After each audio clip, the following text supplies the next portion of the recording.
Hi guys, Squirrel here. I'm back from Gamescom and I was allowed backstage at the Xbox stand to record some Forza 6 footage. Now this is pre-release footage. The game comes out on Xbox in September 2015. This was a specific set of events. There were 4 events in total. Now there are 4 races and 4 videos in total. Each of the 4 videos is linked in my video description.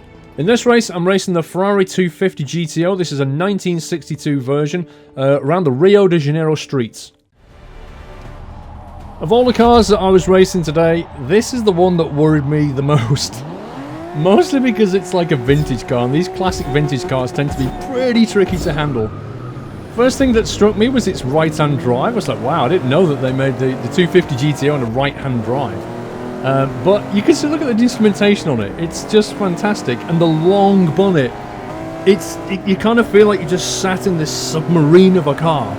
And you're going to have to somehow keep the power down. There's another one there on the right. And you're just going to have to somehow keep the power down. And I can kind of feel the back end wanting to go out all the time. I don't know the details of the 250 GTO. I imagine it's a rear-wheel drive car. And I imagine it understeers quite a bit. But again, without all the assists, I don't know what assists are turned on. So I don't have much knowledge about that. If I was to turn everything off, I think this would be a tricky car to handle, put it that way. So yeah, we raced on this track already, but in this one we're in this kind of wonderful, shiny, chromy, painted Ferrari GTO, and so far I managed to keep it handling, but I have been taking it a little bit easy, just kind of encouraging it around the bends without pushing it too much. I imagine this thing just wants to go off the track at a moment's notice. That guy there, look, you can see, obviously even the AI is struggling massively with this car.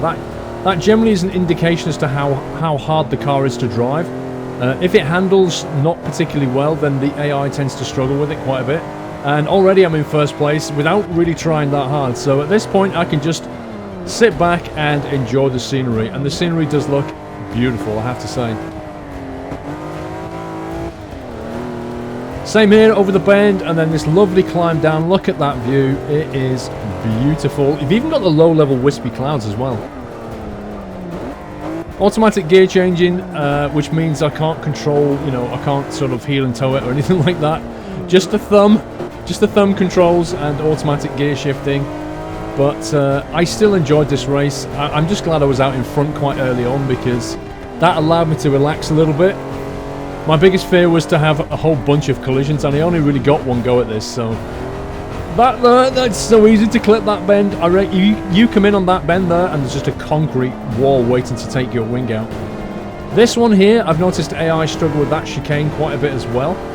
It can be cut quite effectively on that second bit, but the AI tends to spread out over that chicane, and it can be sometimes tricky. You can often get yourself, you can overtake the car in front through that chicane because they'll go a little bit wide, and you can just cut it up a little bit.